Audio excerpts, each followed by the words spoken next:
விஜய் அரசு நடந்து கொண்டிருக்கிறது. இன்றைக்கு சாதி ஆணவ படுகொலைக்கு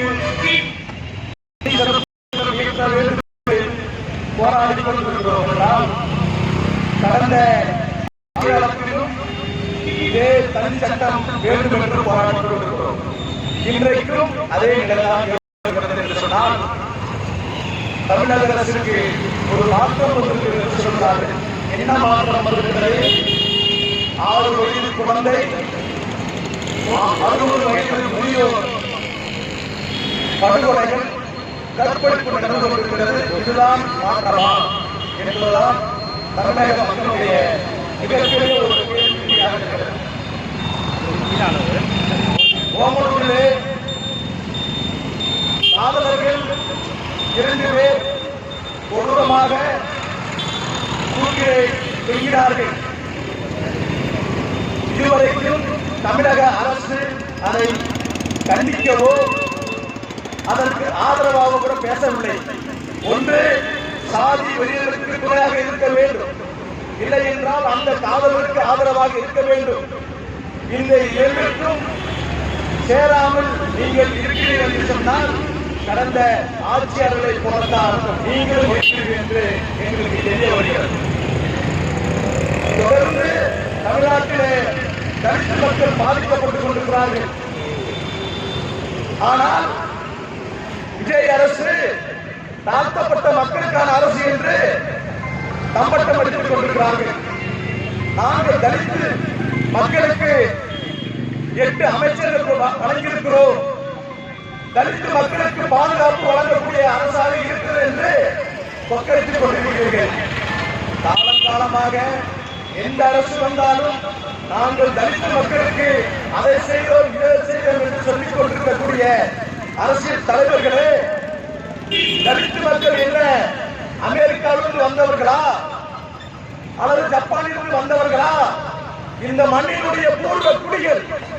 அந்த குடிகளுக்கு நீங்கள் என்ன கருணை காட்டுகிறீர்கள்?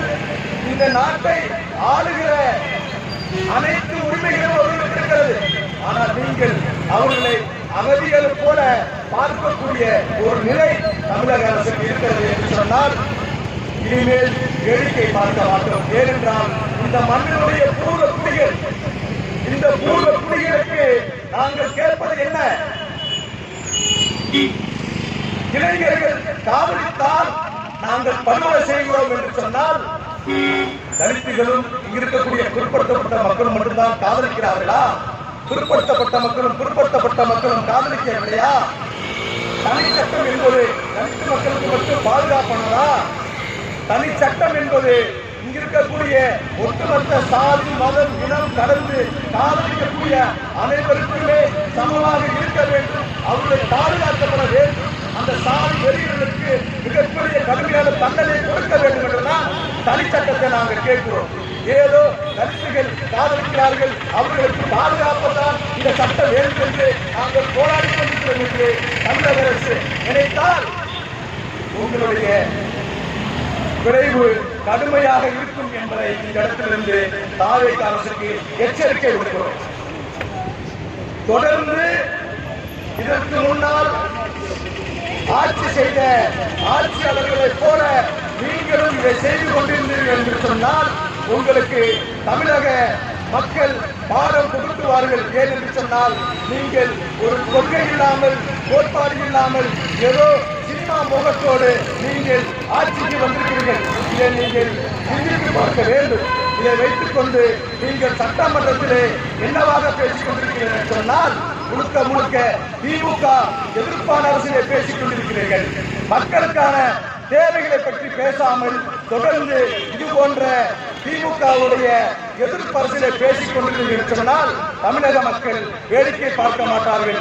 வருகிற சட்டமன்ற தொடரிலே சாதி ஆணவ படுகொலைகளை தடுக்க தனி சட்டம் இயற்ற வேண்டும் என்பதை கோரிக்கை வைத்து இந்த கோரிக்கை நிறைவேற தமிழக அரசு உடனடியாக நடவடிக்கை எடுக்க வேண்டும் என்று வாழ்த்து கூறி விடைபெறுகிறேன். நன்றி, வணக்கம்.